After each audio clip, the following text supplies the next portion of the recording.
No matter where you come from, no matter where you're going, here's a place where you can take comfort in the knowing that whether if you come to stay a while or just passing through, this door is open to you.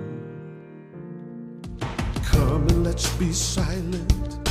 Come and share a hug. Come, let's pray together. Come, love and be loved. From the blissed out to the turned out, from the pampered to the abused, this door is open to you. Come on in. Come on in. Come on in. Come on in. The God in us recognizes the God in you. The God in you.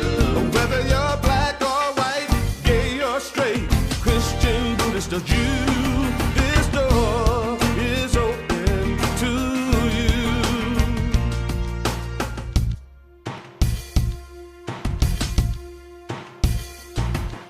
If there's some kind of trouble or pain you're going through, know that you are not alone and someone cares for you.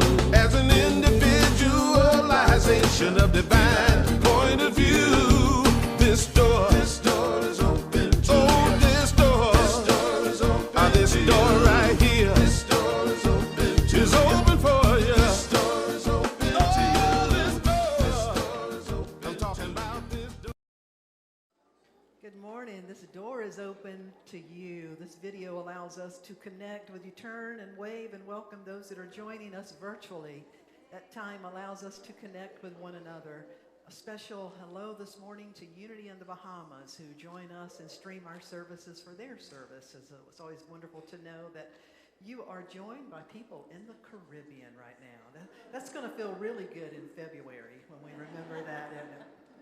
My name is Darlene Strickland, and it's my joy to welcome you and invite you into this opening prayer. We like to take this time at the beginning to just pause together.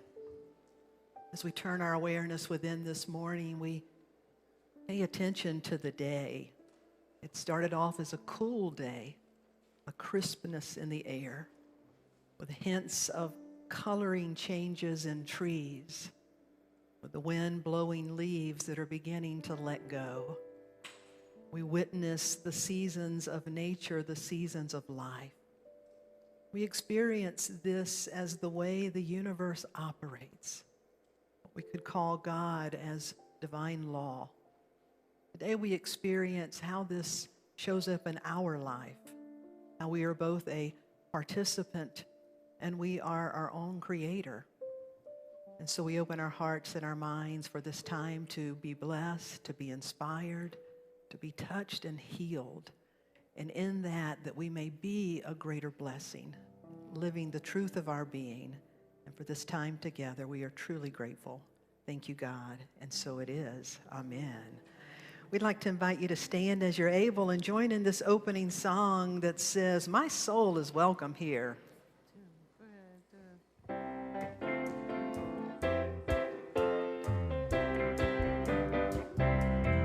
I'm in the right place at the right time. I'm just where I'm supposed to be. I'm in the right place at the right time. I'm just where I'm supposed to be. Oh, my soul is welcome here. Oh, my soul is welcome here. I am getting the message loud and clear. My soul is welcome here. 'Cause I'm in the right place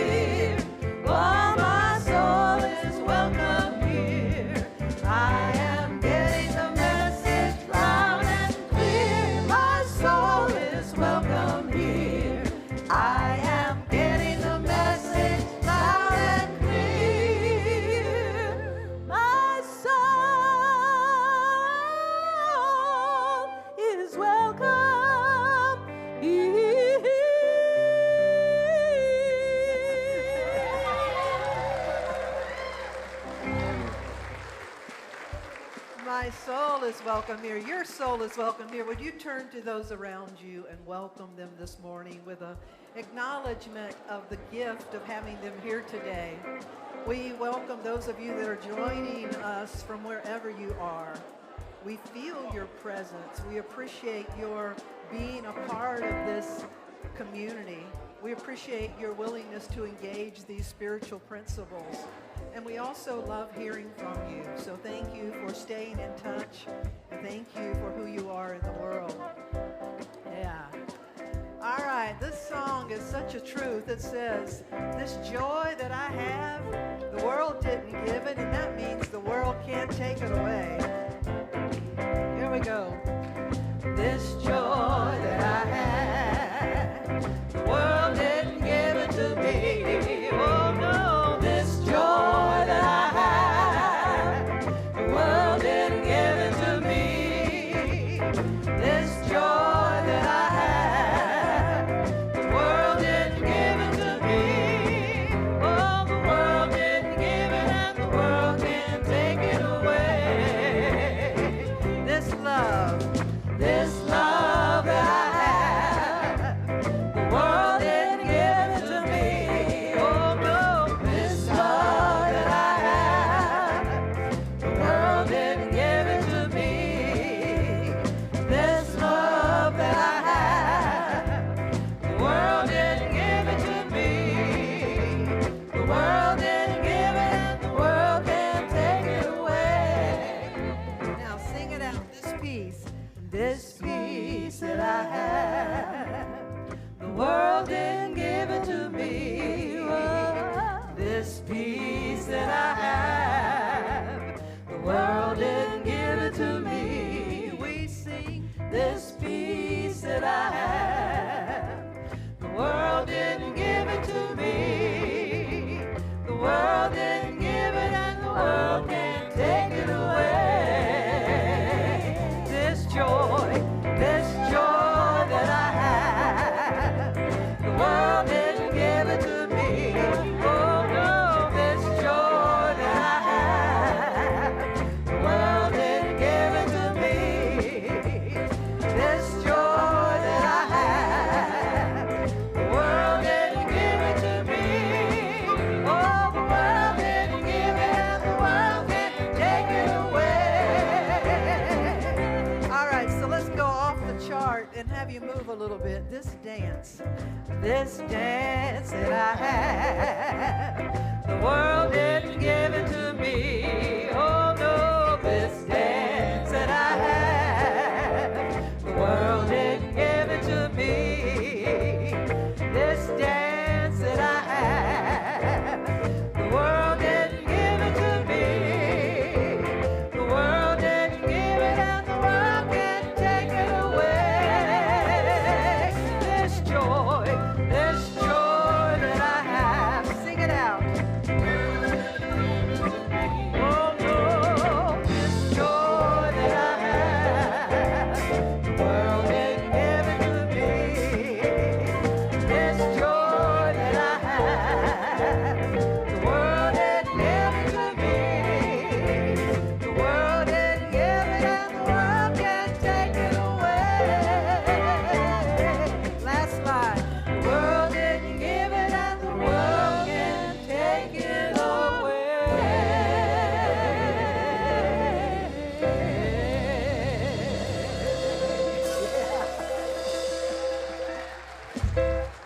Wow, you sound beautiful. Some of you needed to sing that like, yeah, that's what I said. The world didn't give it. we need to remember that, don't we, so often. We truly want to thank you for being here today. If you have not yet sent your cell phone into the silence, we would greatly appreciate if you'd send your cell phone into the silence this morning. Jennifer, I'm going to jump ahead to the slide for Elaine this morning. While we still have our youth in with us, we'd like to make a special recognition and share a gift. And I want to invite you, Karen Eve, Jennifer, I know you're on PowerPoint, but maybe you can leave it on that slide a moment. Board and staff, if you participated in this, would you come on up front? And Reverend Deborah and her grandson, Elian, would you please come on up forward? Isn't it wonderful to have them back in service with us? Come over here, baby. Come over here, Elian and Deborah. Deborah, what was the Sunday that this all happened? February 24th or 8th, somewhere around there. So much earlier, in the early part of this year, Elian is one of our beautiful children in our Sunday school program, Reverend Deborah's grandson. And one Sunday morning, as they were getting ready for church, a horrible accident happened. And Elian was caught on fire. He was burned incredibly. And so much so, had to be airlifted to a hospital in Georgia. Or not Georgia, but in Georgia. He's had, I don't even know how many surgeries. There's a picture up here of some of the things that this little guy has been through. Many of you have been holding him in prayer, holding them in prayer. At times they did not know that he would ever walk again, but would you show them how you're doing, Elian? Can you dance? Can you walk? Okay, yeah. He's walking beautifully. And so in March or April, when we had our board and staff retreat, Jennifer Hastings, raise your hand, Jennifer, who's one of our staff members, and she also is a fabric art teacher. She taught us, Karen Eve, would you hold up the square side? She helped each of us as staff members. We made these blue and orange squares. And we've prayed over these, we've anointed these, and then we prayed over who in the world could create something with it. And it takes a village, and that's where Karen Eve came in, the person who created that beautiful tapestry. She, if you will turn it around and show in the pocket, she turned this into a beautiful quilt with a little pocket. It's got a little pocket. And so, Elian, this, while you have been there, and I know many people have been in touch, and some have visited you, but we've been praying over this, and our congregation is going to bless it again today because we love you, we bless you, we appreciate you, and we see you continuing to heal, and we want you to know that you are loved. Would you rub your hands together? To Elian, we love you, we bless you, we appreciate you, and we behold the divinity in you. Give him your love and your hand. Yeah. Yeah. That's a big deal. And we gave him the option of doing this very privately or in Sunday school, and he wanted to share this in the presence of all of you. So we wanted to thank you for that. It's such a beautiful blessing. So now we circle back around to all of our young people. We have a beautiful Sunday school program. We have from nursery all the way up to teens. We have different programs for our youth. And this is where we rub our hands together and extend our blessing to these young people, these teachers, our youth, but then through them to all young people. Would you join me in this affirmation to our youth? We love you. We bless you. We appreciate you, and we behold the divinity in you. Have a wonderful Sunday school experience this morning. Isn't that a beautiful group of young people over there? Yeah. Joining some of the others already in the back. We'd also like to extend a special acknowledgement to anyone today that may be here for the first time. If it's your first time, we just simply ask that you raise your hand. Welcome to each and every one of you. So if you would hold your hand up for just a second, our Unity folks lovingly point, and our ushers, this is where you all get to kind of run around. There's some up front, Michael. Ellen, there's some up front, up here when you get up here. So by wearing this, there's a red heart. If you would like to wear that red heart, we can recognize you a little easier as a first-time guest. We also have those welcome cards in the Welcome Center, which is right by the front door when you come in. But whether it's your first time or whether you know this is a part of your spiritual experience, we want to extend this same blessing to everyone, and that goes to those of you virtually, even if this is your very first time finding us. Together, we love you, we bless you, we appreciate you, and we behold the divinity in you. We truly thank you for being here. Beth and I would like to highlight just a few announcements this morning to spotlight. There's a lot of activities and things going on. There's information in the foyer, but things to highlight this morning. First of all, beginning the second week in October, because the first week in October is homecoming with Ricky Byers and others. It's going to be a big Sunday, big weekend. So the second Sunday in October, we begin a fall study series. We're currently looking for hosts. We will train you and work with you so that you can host a small group of individuals in your home or perhaps a coffee shop or even at the church. So if that appeals to you, we're asking our hosts to sign up this week and next, and then we'll open up all the groups that have been established to everyone. And on this Friday, we are preparing for our guest on the 15th from headquarters, and it's going to be a great celebration, celebrating our 75th.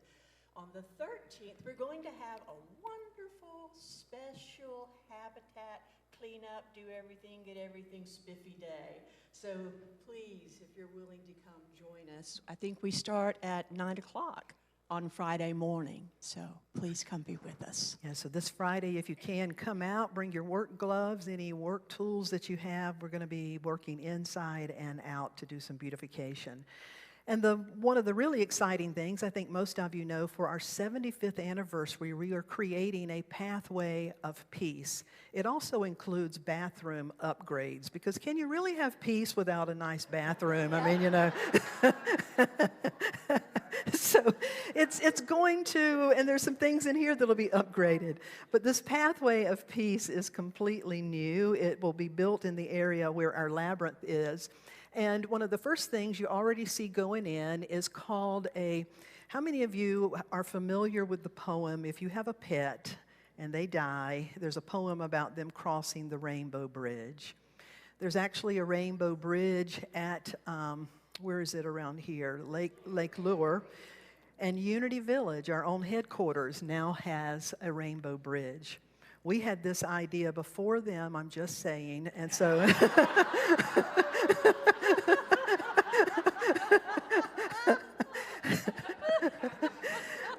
But we're a little behind with getting it in, but it is under construction. So the drive-in area is going to become this beautiful area. One of the features, we'll have our labyrinth that we have, the pavilion.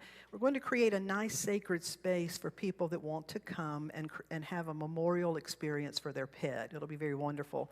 The other thing that I am incredibly excited about is we will have a 42-foot prayer wall. It's a prayer wall of peace that will be dedicated to interfaith. It'll be the kind of prayer wall that you can actually put the prayer slip into the wall. It's going to arch up and curve around just a little bit. The person who is building the wall is currently in Greece, and when they return, we will be their very next project. And one of the exciting ideas they had, they said, this project is so special, I want to work with your community to find a time capsule and have you write blessings and your names to put in a time capsule that will be built inside of that wall. So stay tuned. We're going to be inviting you to do that. We're fundraising for this now. We're getting close to raising our $50,000, but if you'd like more information, let us know about that. So that's good things that are coming.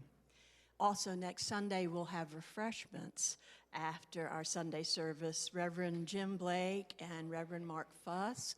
Reverend Jim Blake is the executive director, and Mark Fuss is the associate director. And they will both be here to present our plaque, is that correct, for the 75th anniversary. So we'll have snacks afterwards. It'll be great. It'll be just great. Now, Linda. So today, the second Sunday of every service, we always acknowledge one particular team. This spiritual community could not exist without the volunteers that we have. Linda Jones is our amazing volunteer program director and coordinator, and she's going to acknowledge a team this morning. Would you please welcome Linda Jones? Thank you. Thank you. Thank you. Today, I am so happy and excited to celebrate the Hospitality Kitchen team. This team works really hard to help us really enjoy our fellowship and get to know one another better.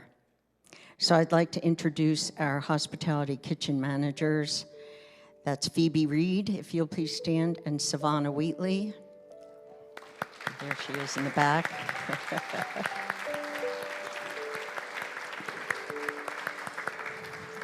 They are amazing in leading up a team of volunteers who help us with our coffees and other events.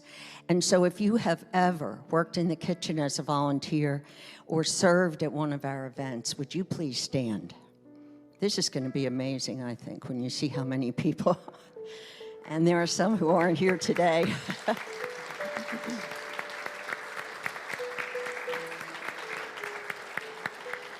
I just want to thank all of you so very much. These volunteers work together to host and serve the Unity community and our guests in a spirit of kindness, love, and acceptance. They create a sense of the comforts of home when we gather for church functions and activities. And our monthly community coffee and tea creates a time for fellowship and a chance to get to know each other better. And they also work together with the board to provide for special events and celebrations. You might hear music and feel like dancing while you're preparing platters and coffee. Blue aprons and plastic gloves are provided when handling our food.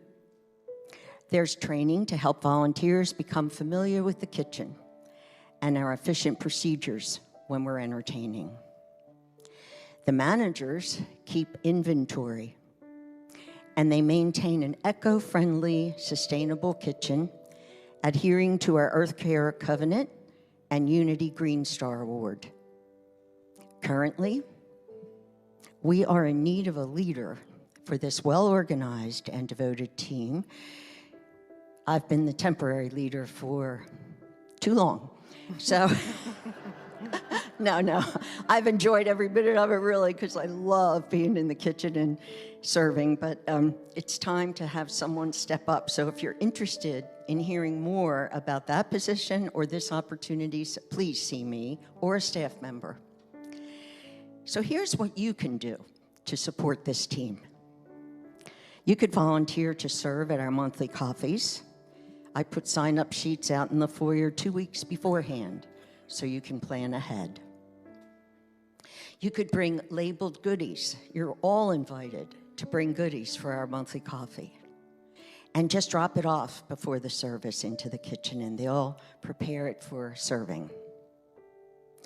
You could sign up to bring finger food next Sunday for our special guests.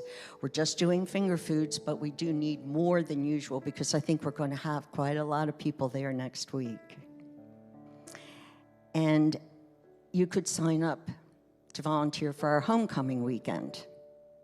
All these sign-up sheets are going to be at the table with our kitchen managers and team, so if you would please stop by and see them, thank them for their hard work and everything they do to make our lives more hospitable. Thank you. Thank you, Linda.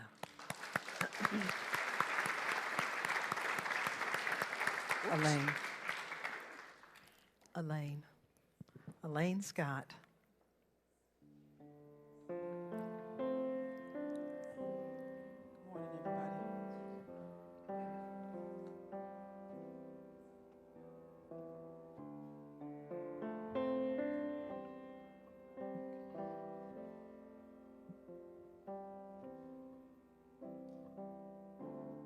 Lost touch with my soul. I had nowhere to turn. I had nowhere to go. Lost sight of my dreams. Thought it would be the end of me. I thought I'd never make it through. I had no hope to hold on to. I thought I would break. Didn't know my own strength, and I crashed down and I tumbled, but I did not crumble. I got through all the pain. I didn't know my own strength. Survived my darkest hour. My faith kept me alive. I picked myself back up, held my head up high. I was not built to break. I didn't know my own strength. Found hope in my heart. I found the light of light to get me out the dark. Found all that I need here inside of me. Oh, I thought I'd never find my way. I thought I'd never lift that weight. I thought I would break. I didn't know my own strength, and I crashed down and I tumbled, but I did not crumble. I got through all the pain. I didn't know my own strength. Survived my darkest hour. My faith kept me alive. I had picked myself up, held my head up high. I was not built to break. I didn't know my own strength. There were so many times I got through the night. I thought I took all I could take. I didn't know my own strength, and I crashed down and I tumbled, but I did not crumble. I took all I could take. I didn't know my own strength. My faith kept me alive. Picked up myself, held my head up high. Yeah. I was not built to break. I didn't know my own strength.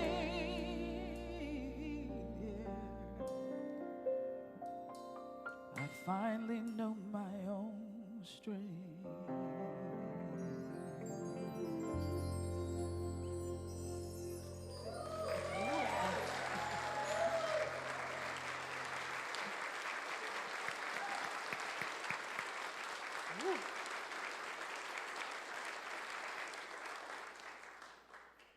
Wow, Elaine Scott. Thank you to Elaine and to our Unity Band. They'll be back in a few minutes. Weren't they just amazing this morning? Thank you so much. Zach Page joining us this morning on subbing for bass, Melody Cooper subbing on piano, and it's always good to have these others with us, our regulars, each and every Sunday. Didn't know my own strength. How many of you can relate to that? You know, it's kind of the way life works, that we don't know what we have within us and what we're capable of. Sometimes we don't really know what we're made of until we're faced with something that causes us to need to discover it, right? That you have to come into contact with it and cultivate it, and you just didn't even know it was there until something happened and you needed to be able to bring it out in a part of your experience. So it is with life. That echoes what we're talking about today. This month, the month of September, we are exploring the idea of the ways we experience God, realizing that every individual's experience of that which we call God is their experience. And no one can tell you that your experience is not the right one or not your experience, because if it's your experience, it is your experience. And so we're looking at the many ways we experience God, and in particular this month we're going to be focusing on what it means to understand God as the great operating system of the universe. But before that, let's just do a quick little recap of some of the ways that we experience that which we call God. And just for a test, is there anybody that when I say the word God makes you a little uncomfortable? If you'd be willing to be honest and raise your hand. Okay, just look around. Is there anybody, when I say the word Jesus, makes you uncomfortable? Anybody, if I refer to God as divine principle or law, does that seem just really kind of strange? To a few, yeah. And so see, that's a beautiful representation of the different ways we can relate and understanding the importance of not being so attached to our languaging around that.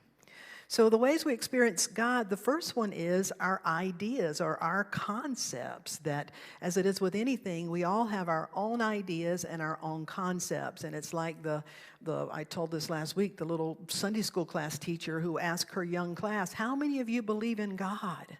Every hand went up. Why do you believe in God? No hand went up. And finally one sheepishly went up and she said, yes, why do you believe in God? And the little guy said, well, I believe it runs in my family, that our ideas about what we call God come from somewhere. And so we all have our ideas. Now, the thing about ideas, though, the scriptures tell us not to make God into an image or an idol. The scripture uses the words graven image. Graven means fixed. And so it's just reminding us, you're going to have ideas about God, but don't let them be reduced to one image or one idea and say that's it. Just know we have our ideas, but hopefully we can hold those loosely. The second way we experience God is the unseen, beyond us, the Lord's Prayer. Our Father, which art in heaven. So there's a part of all of us, most people, that when we experience God, it's the mystery, it's the great out there, it's the beyond us. For some people, this God beyond us is like Santa Claus's great-great-great-grandfather, and it's this superpower man in the sky that you can't see. For other people, God beyond us is a higher reality that is beyond us and yet a part of us. And so we experience God with our ideas and our thoughts. We experience God as something beyond, greater than. The third way we experience God is through presence or spirit. If you feel the presence of love. I remember in my life at one time being in a dire place and just not knowing how to go forward or backwards or anything. And I had this, I just cried out, and this incredible wave of peace washed over me. This literal presence just enveloped me. And so we experience God as spirit, as presence, a loving presence. Spirit is alive and well. The fourth way we experience God is then within our own nature. How many of you believe in a higher power, a higher spirit, a Holy Spirit that is a part of your nature? We begin to experience God as not separate from us, but as a part of us. That it is God that is beating my heart. It is animating my spirit. It is God that constitutes my very being. And that I can access and commune with God. So we begin to experience God as within our own being. I would add another in that we often experience God in another. For some people, they would experience God through Jesus. Some would experience God through Kuan Yin or another avatar. Some would be able to recognize and experience God through a Mother Teresa or a Dalai Lama. Sometimes you may experience God because perhaps you have just been praying and needing something desperately, and someone knocks on your door and hands you the very thing you were needing, and you're like, wow, you just showed up as an angel of God. And we experience God as angels, people who have crossed over. And so many people experience God through other beings. And then we experience God as principle. That's probably the least talked about, and yet it's everywhere. Now, there again, don't get stuck on the word. The principle or spiritual law is like the operating system. It's what keeps the orbits in orbit. It's the same law that keeps your biology operating. The laws of the universe and your personal universe are one and the same. God is the omnipresent operating system of the universe, functioning through universal law, seen, unseen, yet ever present, neutral, yet precise, impartial, yet intimate in its involvement in our lives. That this is always operating. Again, I shared last week, I went to the Grand Canyon many years ago, and I'll never forget seeing a little sign that said, "The law of gravity is strictly enforced here." Well, the gravity works no matter who you are. If I fall off of the step or fall off and into the Grand Canyon, the same law applies. You're going to fall. And it doesn't matter if I'm a 4-year-old or 104 years old. It doesn't matter if I'm a good person or a person with a lot of ill intentions in my heart. Gravity works for the same no matter. The scriptures say it rains on the just and the unjust. That what it is telling us is that there's some ways that the universe operates, God operates, and it's up to us to learn about these things and to be able to work and to operate with them. And so those laws don't play favorites. It's just about, do you understand how it works? And when you begin to understand how the laws work, you can work with them. For example, the very law of gravity says that I cannot fly across here. If I try, I'm going to hit the floor. But yet if we can harness the law of gravity and begin to access the law of aerodynamics, which birds and nature teaches us, then I can put myself in an airplane and I should be able to get up and fly. And so again, it's about learning how to harness those laws and to work with those things. And so it is in our life as well. So when we look at God as the great operating system, how we experience God, we experience it through this universal law. One of the foundational principles is what is called the law of correspondence. It's one of the easiest ways to see it. Now, the law of correspondence is also called the spiritual law of giving and receiving, or the spiritual law of sowing and reaping. Some traditions refer to it as the law of karma, which is similar to this particular law. And what the law of correspondence means is that if you plant a cucumber seed, you do not have to question what's going to grow there. You're not going to get a carrot. If you plant a cucumber seed, you're going to get a cucumber. If you plant strawberries, you're not going to walk out there and get squash, unless a little bird got a squash seed and happened to put it in there beside that, but it's a seed. So that's what simply the law of correspondence, or the law of we sow what we reap what we sow. It's a universal law. And it happens in our life, and it happens as a part of our life as a creative being. So how does it happen in our lives? Well, first of all, how many of you have ever planted anything in your life? You're working with this law because if you've planted something and it has grown, you are working with it. The ground is impartial. You do not plant a seed and it says, I am not growing that here, and throw it out and find something else. That's what we mean by impartial. The law is impartial. Whatever we put into the soil is going to carry out the law and fulfill it. So the way that then begins to reflect in our individual life is the same way. Whatever we sow, we reap. It operates within the reality of our being. Now, many of the scriptures point to this. As a man thinketh in his heart, as a person knows within their being, so are they. The seeds that we're planting in our consciousness is what we become. As above, so below. As within, so without. As the universe, so the soul.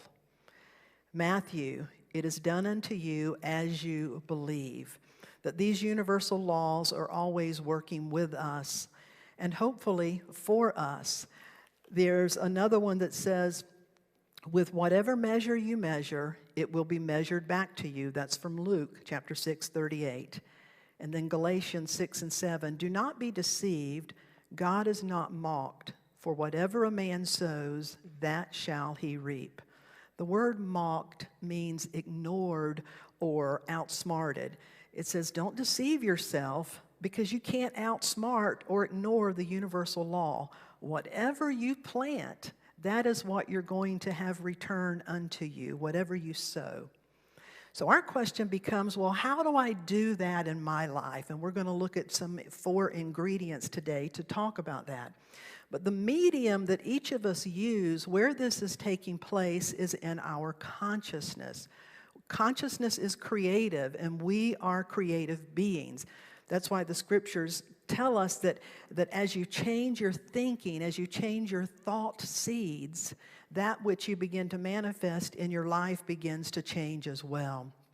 So for us, it's about realizing that if life is consciousness, then for us, it's to be aware of what is in our consciousness and how am I tending to the seeds of thought that I want. You are a conscious being. I am a conscious being. And we hold ideas. An idea is a pattern, a potential of becoming.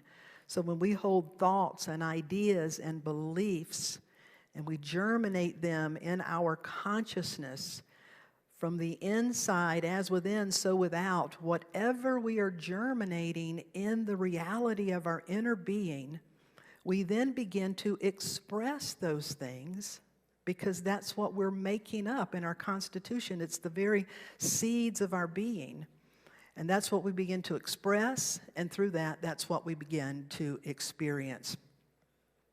So let me tell you a true story that really illustrates the 4 ingredients, and then you're going to hear from one of you in just a moment to share a story as well. Many of you may be familiar with Reverend Edwina Gaines. She's a Unity minister, and she is known for her teachings about spiritual law. The first time I heard her, she's a big personality, does not mince her words. She's from Alabama. She tells you like it is, and she challenges you to live into these things. She's just really dynamic. And I invited her to my church, and a few people were like, whoa, that lady just tried to tell us what to do.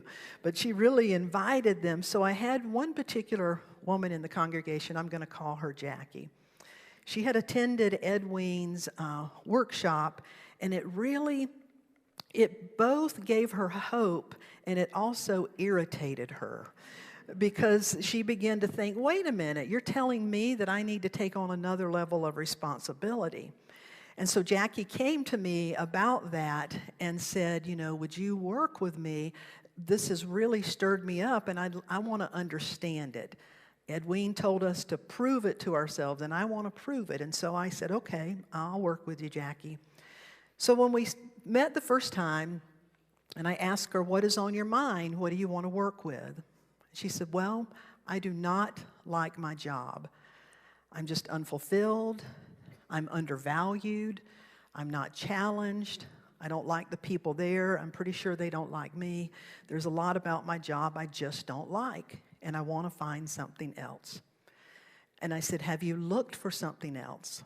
And she said, well, yes, but, and she started naming, she said, these things, they're not good enough.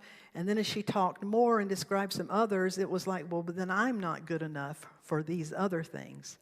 So let me get you straight. So you want a job, you're not happy, but you have you're not finding what you want, it doesn't feel like the right match, and you're sometimes thinking you don't have what it takes. Yes, as it turned out, she had quite a bit of self-doubt and some concern around that. And then as we talked more, I said, well, what else? And she said, well, really, I don't know that there's a lot of jobs out there for a person. And so when I continued to work with Jackie, one of the things that she really lacked in her life was genuine gratitude. Her disposition was a little more on the grouchy end of the spectrum. Let's just call it that way.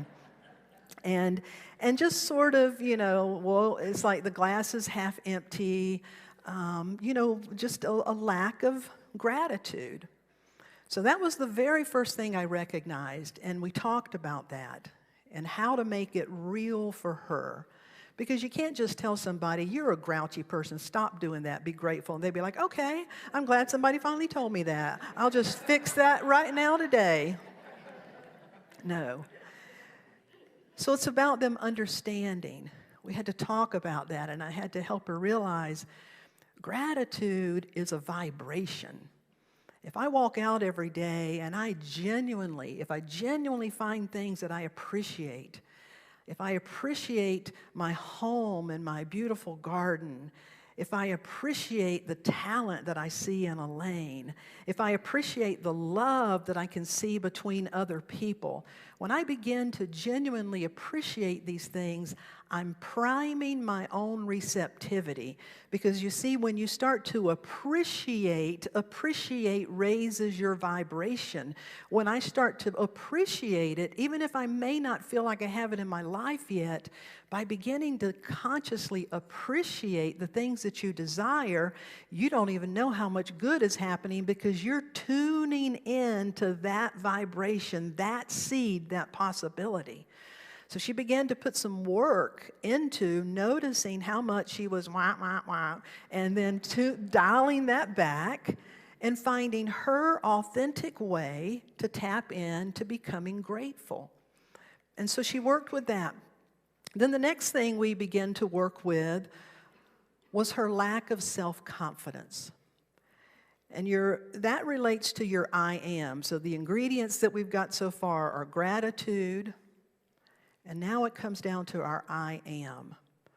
Your I am is the foundation of your consciousness. That's why the teaching of original sin and being originally flawed and being an original outcast and being originally separated from God, in my mind, is such a harmful teaching. Because if that is the foundation of your consciousness, you're behind the 8 ball to start with.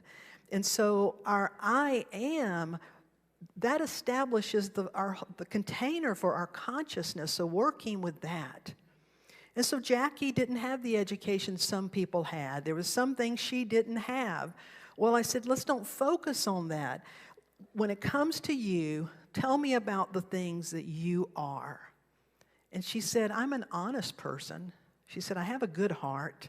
I take pride in my work. I enjoy being helpful and making a contribution. I'm dependable. I'm a problem solver.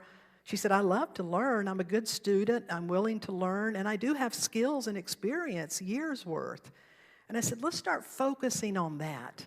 You start focusing on the things that you genuinely believe about yourself, not something you're just trying to make up. You got to connect with what you really believe that is really good about you and what you really believe about the spiritual truth about you, what we could say God believes about you. So she began to work on that as well, about her I am. So she worked on gratitude. She worked on her I am herself. The next thing she began to work on is what I call infinite potential.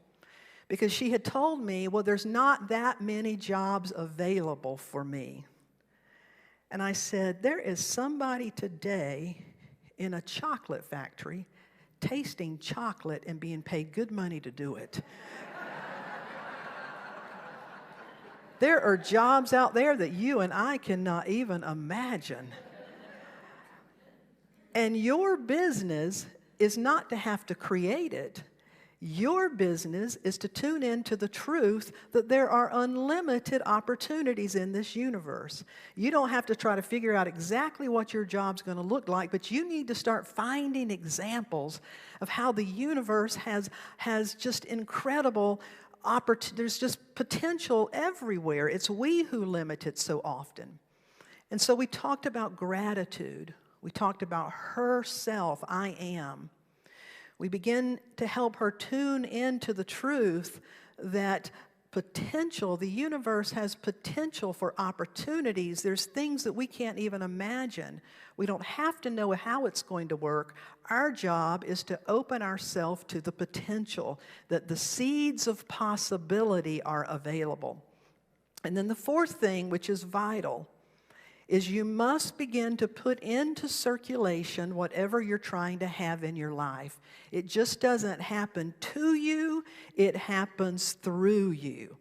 And so if a person, that's why the law of giving and receiving is essential, because in order to give something, it had to flow forth from within your being.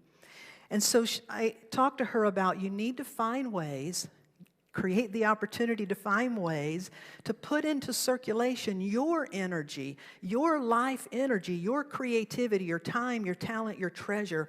Put it into something by making a difference in a way that's meaningful. Well, she was a person that loved to shop at Goodwill, Salvation Army, places like that. So she decided what she was going to do was 2 days a month, 2 Saturdays a month, because she worked full time, 2 4-hour Saturdays a month, she volunteered at a Goodwill store. And that was her way of giving, she was beginning to put herself into expression. She was beginning to be of service. She was beginning to make a difference. She was beginning to feel good about the work she was doing. So can you see how these 4 work together? There's gratitude. There's our understanding of I am. There's realizing that we live in an infinite universe with infinite possibilities. And then there's the law of circulation, that we must express and put into circulation whatever we're wanting to circulate through our life. So she began to do that, and little by little by little, and now she had done all of this, that was probably 6 months, and then she started volunteering. I found it fascinating because 9 months, which is a period of gestation, after 9 months of doing this, she asked if we could meet again, and we had met several times, and she said, "You're not going to believe this." She said, "I went in to volunteer this Saturday, and there was a sign that said volunteer program director needed, full-time benefits." She said, "I applied, and I've got an interview next week. Will you pray with me that and I could just see the joy in her face. And I said, "Absolutely, we're going to do that. And what's going to happen if you don't get it?" And she paused for a moment, and she said, "Then it wasn't mine, but there's something that is." And I'm like, "Yes, you got it."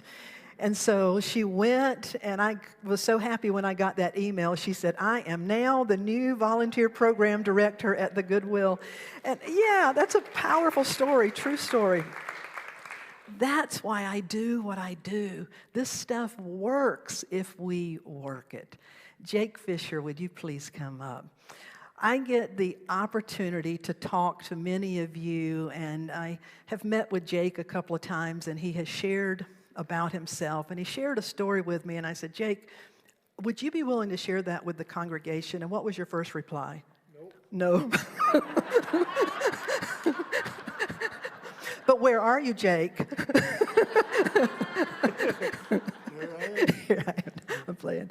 Good morning, everybody. What was so beautiful about that, because he shared just some incredible stories and parts from his life with me.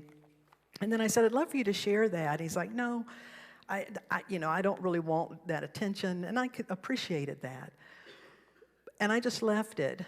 But he contacted me back and he said, "You know what? How could I say no when I believe in what I'm talking about?"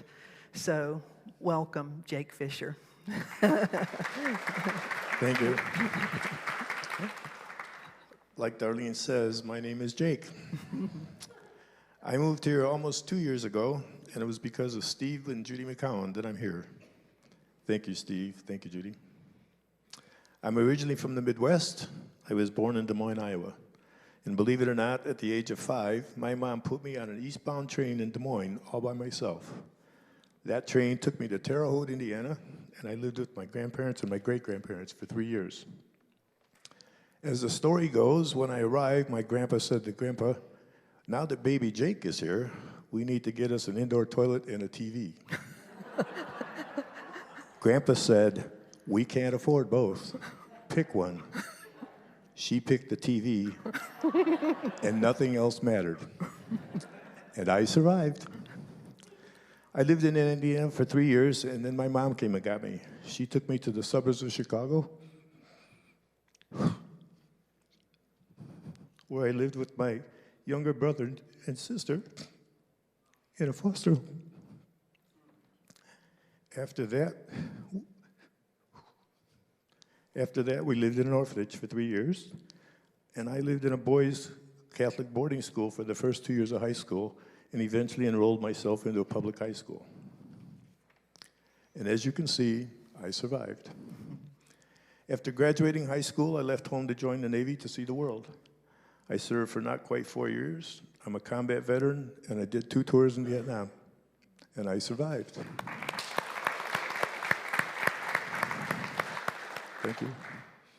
After I was discharged, not knowing where else to go, I returned back to Chicago just before Christmas of 1967, and the timing couldn't have been worse. In January, I started college, and that spring, Martin Luther King was assassinated. Riots broke out, and protests escalated. I decided it would have been safer to go back in the Navy and be on a ship off the coast of Vietnam than it was in Chicago. So I dropped out of college. No kidding. But at the last minute, I changed my mind and ended up getting a job with Jewel Foods. I started out as a clerk and ended my career as a store manager. I survived that as well. I left Jewel in the late 70s and purchased several grocery stores in the western burbs of Chicago, and to be honest, at this point, I was pretty proud of all that I'd accomplished. I grew up poor, I worked hard, I did my duty, and I survived. I was happily married, I had 3 daughters, I had a nice house in the suburbs, and I owned my own businesses. I was living the dream, or so I thought. I had a problem, and I thought I knew what the problem was. I weighed 220 pounds, and I was having back issues. I was seeing a chiropractor and an acupuncture doctor, and because they couldn't solve my problem, I ended up seeing an orthopedic specialist as well. His conclusion was that I had severe scoliosis, and because of the sciatica pain I was experiencing, he recommended back surgery. I asked the doctor to give me a few days to think about it, and he agreed. But after a few days, it occurred to me that there just might be another solution to the problem. And this guy I knew by the name of Jim was the person that came to mind that I thought could solve the problem. Jim was also an orthopedic doctor, a frequent visitor to one of my stores, and you might wonder why I didn't go to see him first. Well, I'll tell you. You see, back then, I acted like a tough guy. I very seldom greeted people with a smile, and when asked, "How are you?" I would usually reply somewhat sarcastically, "I'm just fine, thank you." But I made an appointment to see Jim, and I used a fictitious name. I didn't want him to know that I was planning to visit him, and I didn't want to interact with him in the store because I had an image to maintain. I will never forget the look on his face when he walked into the room that night. He looked at me, looked at the clipboard, and then I said, "Sorry, Jim, I just needed to talk to you. I needed to see if you're the person I can trust to help me with my back problem." He was somewhat shocked, but he sat down and said, "Do you think your back is your only problem?" I said, why are you saying that? He said, "Jake, can I be honest with you?" And so I said, "Okay." He said, "You're a mess, and you don't have a clue." "Jim, why are you saying that?" He said, "Let me ask you a few questions, okay? Just a few." And here's some of the questions he asked. When was the last time you made a new friend? When was the last time you read a good book? And when was the last time you did something or tried something new? I said, "Jim, I ain't got time for this stuff. I'm busy." Yeah, I know. Two more questions. When was the last time you did a good deed? And have you ever done one anonymously? And I said, "Give me a break. I ain't got time for this stuff." He said, "That's what I thought you'd say. Let me tell you something. Listen to me. I've told 55 people exactly what I'm telling you, and despite my pleadings and insistence, they asked me to operate. And guess what? After 55 surgeries in the past 3 years, all but 3 still have the same issues." So I said, "You must not be a very good doctor." And he said, "I'm a very good doctor, but I think I know what I'm talking about." I'm now convinced more than ever, trauma and the way that some people live their lives, it caused back problems. I started to say something stupid, but instead I said, "Okay, Jim, something's telling me to do whatever you ask. What do I do first?" And he said, "We're going to do something simple. I want you to do a random act of kindness, and I want you to do it anonymously."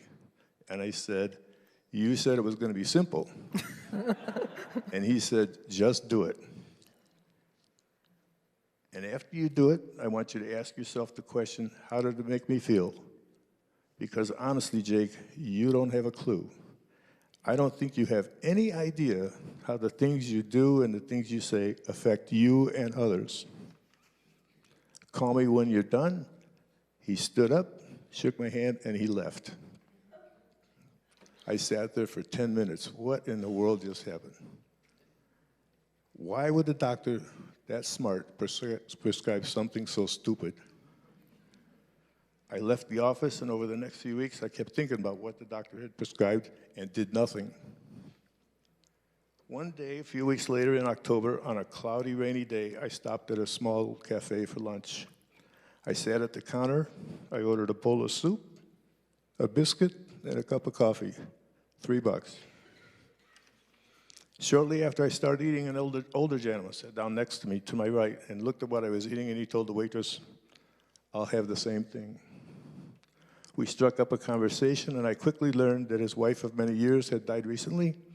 He was living alone, and he was helping his son and daughter-in-law out financially because his daughter-in-law had been sick and they were struggling. Suddenly it dawned on me that this could be the moment the doctor had talked about. I got up, I quickly said goodbye. I got up and went to the counter to pay the bill. I said to the cashier, "Ma'am, I'm going to ask you to do me a big favor. Here's a $10 bill. I want to pay for my lunch. I want to pay for his lunch. The $3 left over is a tip. Don't say anything to me, and don't say anything to that guy until I'm long gone. Please." She took the $10, she nodded, and said nothing. I walked out the door, down the sidewalk, and while standing at the edge of the sidewalk, in the drizzling rain, I asked myself the question, how does it feel to have done a good deed for somebody anonymously? I started to weep.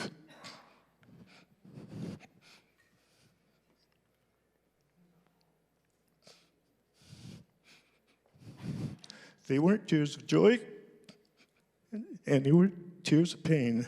They were tears of relief. It finally dawned on me, all those years, I worked hard, was somewhat successful, but all I had really accomplished was that I had survived. I had just survived. It felt like the burdens of my life, my entire life, were lifted from my shoulders. It was an amazing moment. I was finally free. $3. $3. I called Jim and told him what happened, and after that, he and I became close friends. He was always telling me about different books to read and different things different suggestions he made about things I should do. Within a few years after buying that man's lunch, I sold my grocery stores. I went back to college at Northwestern University in Chicago. I ran and finished the Chicago Marathon. I started a commercial real estate development business and property management company in both Chicago and Clearwater. I've never had the operation. There's more that I could share, but I promised Darlene that I would stay within the time limit she's given me. But let me finish you by telling you this. On the day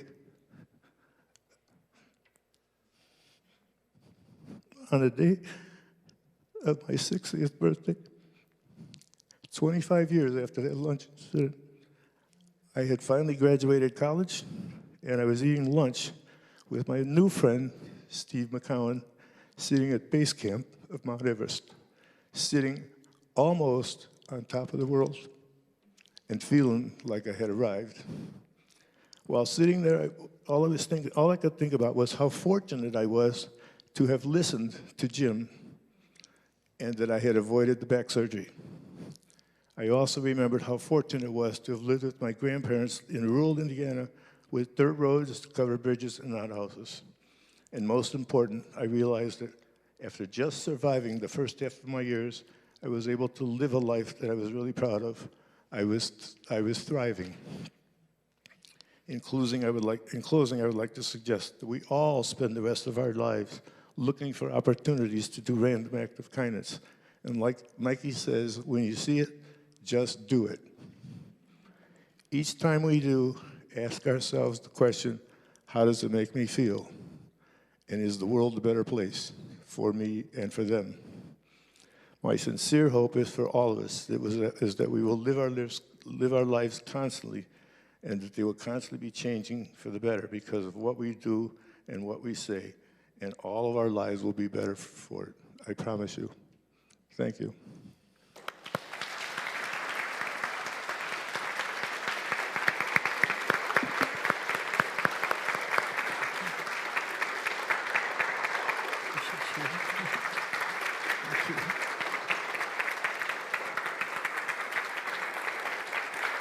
Would you stay just...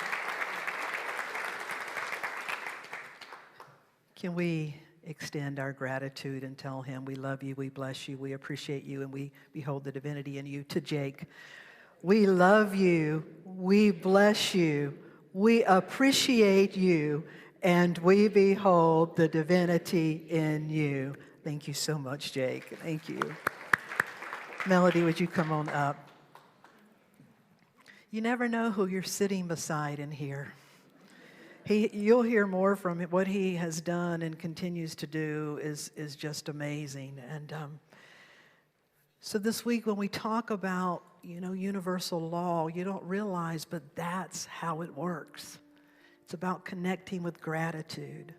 It's about looking at yourself and being willing to work on yourself.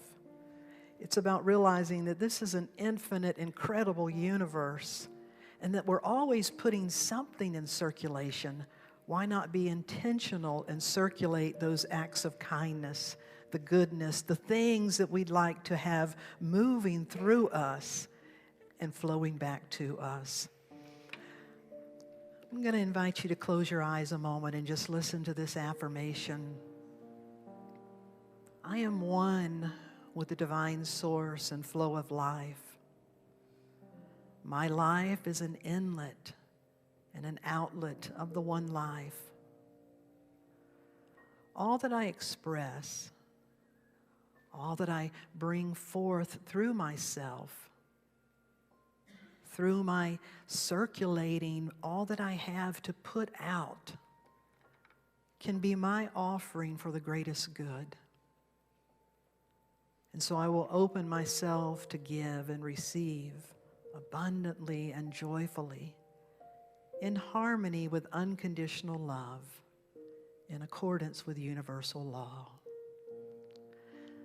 So I breathe in, and I breathe out, and I take in, and I give out. I let love, I let go, I release, and I know. The seat of our consciousness is our self, our I am. It is this being that enables us to live and move and have our being. It is this vessel of life with a mind and a capacity to make choices, to create. I am this conscious being. And each of us know ourselves to be certain things. Each of us believe we're capable of certain things and not. And so may we learn to offer that up. and to hold it a little more lightly. For all that you are is an inlet and an outlet, a sacred vessel. You are a unit of consciousness in an infinite field of consciousness. You draw upon it and you give it shape with your thought forms, your ideas, your beliefs. And in accordance with your thoughts, your ideas, your beliefs, you begin to live within that concept of reality. And so we bring mindfulness to the fact that we do this, and we begin to hold it a little more lightly. And we realize that in reality, we are held as a being of spirit, that there is a divine idea for our idea called the Christ idea, the incarnation of spirit in human form, and that we are capable of so much more. And if it were not true, we would not still be in this earthly body. And so there is no shame about not yet knowing or fulfilling or manifesting something. No, there is great joy in the realization that there is so much more that we can come to know.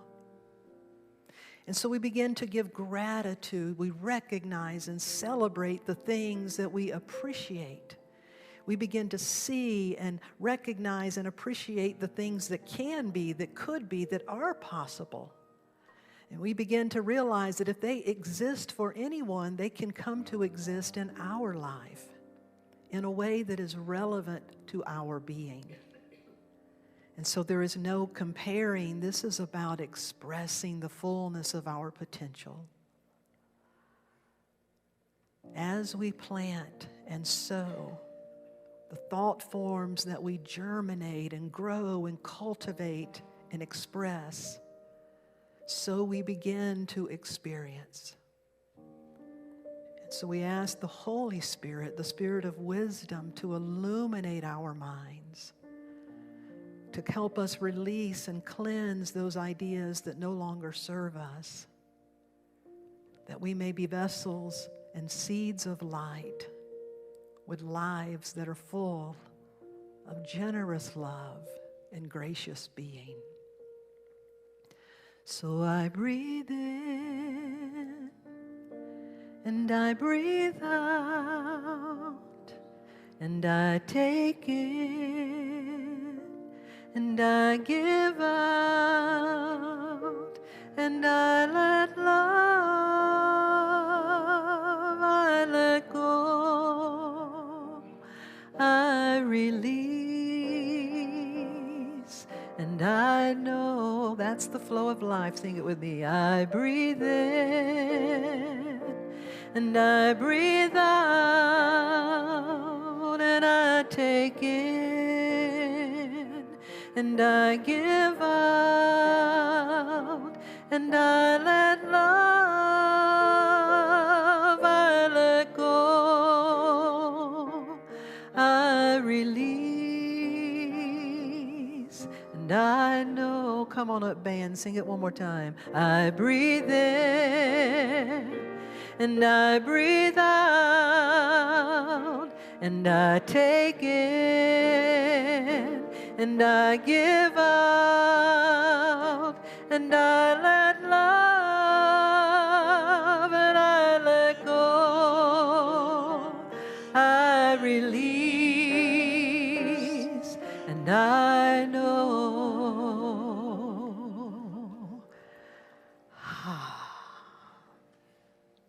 How many of you are liking this thing about God being principle as we can experience it? This is becoming a little more warm and fuzzy. Yeah, wonderful. Thank you for your willingness to engage this. Just a few more moments. I want to thank you. It would take a little bit extra time today, but Jake, I want to thank you for your willingness to share your incredible story again. That was absolutely touching. As our ushers come forward and our prayer chaplain comes forward today, Michael and Ellen Winters are our ushers, and they remind us that it is we are the ones that get to experience this law of putting into circulation things that support this ministry, and this ministry thereby puts things into circulation. So we thank you for your tithes, your talent, your financial support, all that you are. Diane Swift is holding this wooden prayer box that's usually under the beautiful tapestry. You can put a written prayer request in that, and we'll be holding it in prayer. And we send it to Silent Unity for 30 days. And so we affirm our blessings together by this affirmation. Divine love flowing through me blesses and multiplies all that I have, all that I give, all that I receive, and all that I am. I am now in perfect balance and flow with the universal tides of giving and receiving. Thank you, God, and so it is. Amen. Elaine Scott, it's so wonderful to have you with us today and this whole entire band. Show them your love, too. Yes, thank you.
Elaine Scott and this beautiful Unity band.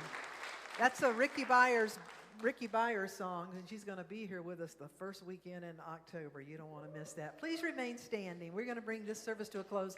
Just a reminder, next Sunday we have our guest here from Unity headquarters to present an award. Friday is a work day to spiffy the place up a little bit more, so we invite you out to that. And Sunday, if you'd like to bring a handheld finger food, we won't have a lot of forks and plates, but bring finger food. We're going to have some nice refreshments outside. We're going to bring this to a close. Let there be peace on earth. Let it begin with God's love in our heart.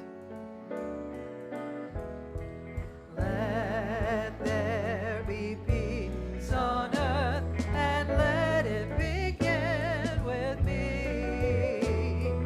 Let there be peace on earth, a peace that was meant to be, with God as creator.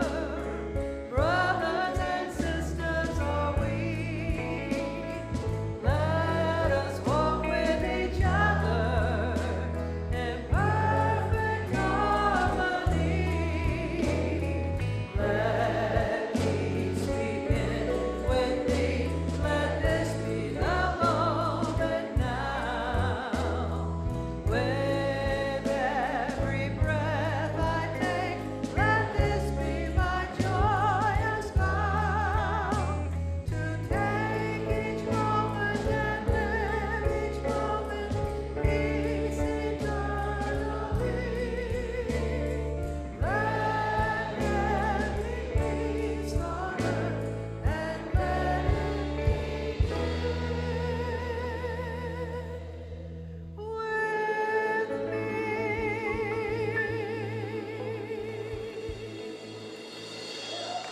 Have a wonderful week.